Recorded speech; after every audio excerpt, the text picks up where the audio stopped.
할렐루야. 오늘도 주님을 따르는 제자된 삶이 오늘 하루 이루어지기를 진정으로 소망합니다.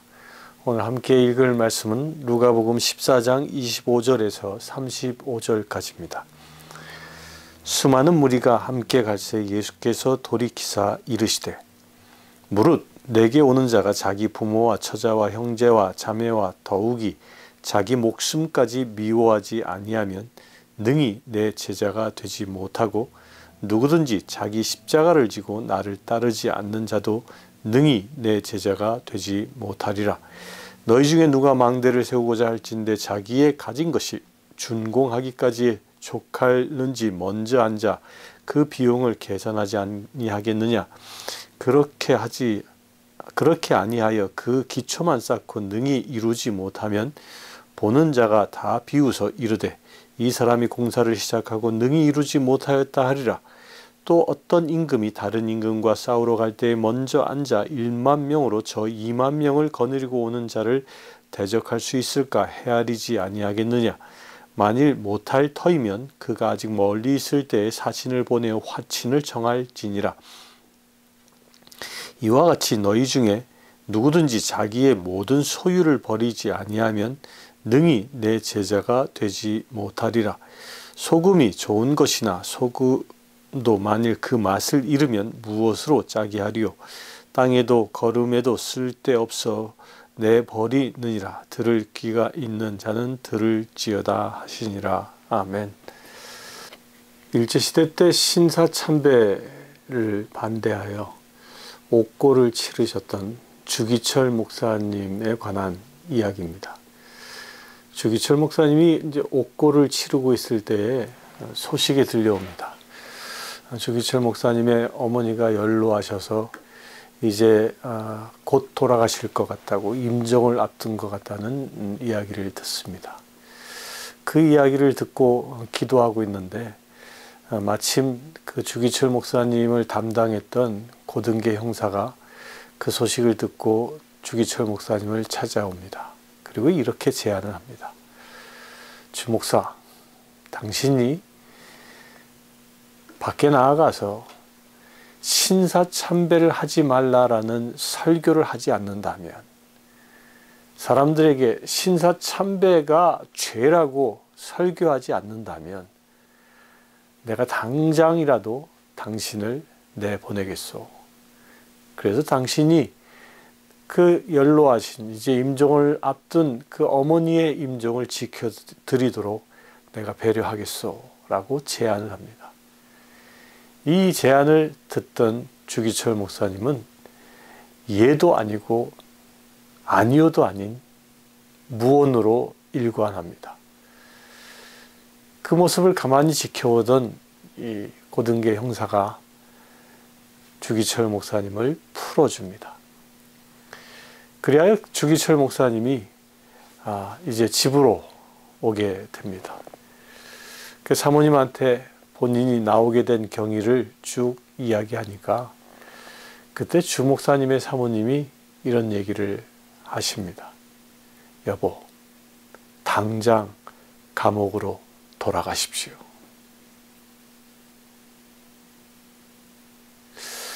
그러자 주 목사님이 큰 깨달음을 얻고 그 자리에서 바로 일어나 어머니도 뵙지 않고 바로 감옥으로 갔다고 합니다. 왜 주 목사님이 사모님의 그 단호한 이야기에 동의하고 다시 감옥으로 갔겠습니까? 그것도 자기 발로.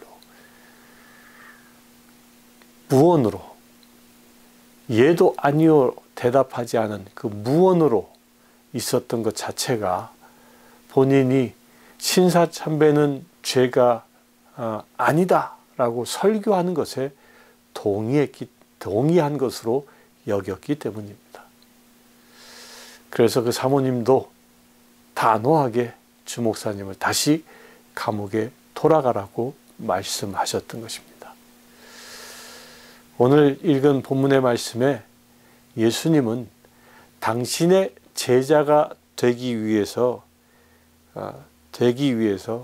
갖춰야 할 덕목을 세 가지를 얘기하십니다. 그 첫 번째가 뭡니까? 처자와 부모와 처자와 형제와 자기 자매와 더욱이 자기 목숨까지 미워하지 아니하면 능히 내 제자가 되지 못하고 라고 얘기합니다. 주기철 목사님이 그렇게 감옥에서 나온 모습을 그 사모님이 보았을 때 사모님이 주목사님을 사랑하지 않아서 감옥에 가라고 했을까요? 그렇지 않은 것이죠. 바로 오늘 이 말씀을 실제로 적용한 것입니다. 예수님을 부인하고 또한 죄인 것을 죄라고 얘기하지 못하는 것에 동의한 자기 남편을 다시 감옥에 가라고 한 것은 자기 남편보다 예수님을 더 사랑했기 때문입니다. 물론 남편을 사랑하지 않아서가 아닌 것이죠. 예수님의 말씀이 더 중요했기 때문입니다. 그래서 그 기준에 의하여 남편 보고 그 고생하고 있는 그 남편 보고 죽음의 자리인 감옥으로 다시 돌아가라고 단호하게 말했던 것입니다. 제자가 된다는 것은요, 이처럼 예수님보다 더 사랑하는 그 누군가가 있어서는 안 된다는 것입니다. 심지어 나 자신까지도 예수님보다 더 사랑해서는 안 된다는 것입니다. 이걸 예수님이 말씀하고 있습니다. 여러분들은 누구를 사랑하고 계십니까? 남편입니까? 아내입니까? 자녀입니까? 부모입니까? 그 모두를 다 사랑해야 하는 것은 당연합니다. 그런데 그보다 더 사랑해야 할 존재가 예수 그리스도라는 것입니다. 이것이 가장 큰 우리가 사랑해야 할 대상입니다. 그렇게 되길 바랍니다. 두 번째 제자의 조건에 관하여 누구든지 자기 십자가를 지고 나를 따르지 않는 자도 능히 내 제자가 되지 못하리라. 말을 바꾸면 뭡니까? 자기 십자가를 지고 따라가는 자만이 예수님의 제자가 된다는 것입니다. 제가 이 영상을 통해 누누이 말씀드리죠. 자기 십자가를 진다라는 것은 나를 부인하는 것입니다. 나의 모든 죄된 욕심들을 저 십자가에 못 박아 장사 지내는 걸 이야기하는 겁니다. 이렇게 내 욕구에 의하여 따라 사는 자가 아니라 주님의 말씀에 의하여 살아가는 자가 바로 예수님의 제자 된다는 것입니다. 세 번째로 예수님은 너희 중에 누구든지 자기의 모든 소유를 버리지 아니하면 능히 내 제자가 되지 못하리라. 아주 무서운 얘기를 하십니다. 특히 자본주의 사회에서 살아가고 있는 우리들은 나의 소유를 다 버린다는 것은 어쩌면 내 삶의 전부를 포기하는 것처럼 느껴질 수 있습니다. 그런데 예수님은요, 나의 소유를 버릴 수 있어야 한다는 것입니다. 나의 소유를 버린다는 것은 누가복음의 관점에서 보면 가난해지는 것입니다. 가난한 자가 복이 있나니 천국이 저희 것이라는 이 말씀과 통하고 있는 겁니다. 그런데 이 가난해진다라는 것은요, 우리가 그냥 있는 것을 다 나눠주고 스스로 홈레스가 되어지는 그런 삶의 모습이 아닙니다. 그냥 무조건 가난해지는 것이 아니라 이 칠복의 말씀에 보면 분명한 것은요, 예수 그리스도 때문에 가난해지는 것입니다. 곧 예수 그리스도 때문에 내가 나의 소유를 내놓을 수 있는 자를 보고 예수님의 제자된 자의 모습이라는 겁니다. 우리가 예수님을 따라가는 제자된 자라면 나의 소유를 예수님 때문에 내놓을 수 있어야 합니다. 자케오가 예수님을 집에 영접했을 때 그 예수님이 집에 오시자 자기 소유를 팔아 나누겠다라고 선언한 것처럼 내가 예수님을 따르는 제자라고 스스로 인식하고 예수님의 제자된 삶을 살려고 한다면 나의 가진 것을 나눌 수 있어야 합니다. 베풀 수 있어야 합니다. 누구에게? 가난한 이에게. 그렇게 나눌 때에 놀라운 하나님의 축복이 이루어지는 것입니다. 사랑하는 성도 여러분, 오늘은 이 세 가지 제자된 자의 모습을 마음에 새기고 그 말씀대로 한번 살아봅시다. 예수님만 사랑하는, 예수님을 제1우선으로 사랑하는 첫 번째 덕목.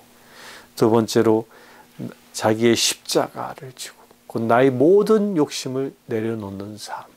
세 번째로 내 소유를 팔아 곧 내 소유를 나보다 어려운 이에게 나누는 삶으로 제자의 길을 살아보시기를 이 시간 주님의 이름으로 축원합니다. 잠시 기도하겠습니다. 주 아버지 하나님, 예수님을 따르는 삶을 살길 원합니다. 예수님의 제자된 삶을 살길 원합니다. 그 일을 위하여 오직 예수님을 가장 먼저 사랑하는 우리 되게 하여 주시옵소서. 또한 그 일을 위하여 나의 모든 육적인 자아를 십자가에 못 박습니다. 또한 제자됨을 위하여 나의 가진 것을 이웃과 나누기를 원합니다. 예수 그리스도의 이름으로 기도드리옵나이다. 아멘. 지금 우리 주 예수 그리스도의 은혜와 하나님의 크신 사랑과 성령님의 감화 감동 교통 치유하심이 이 시간 예배하는 주의 사랑하는 모든 지체들 위해 함께 하실지어다. 아멘.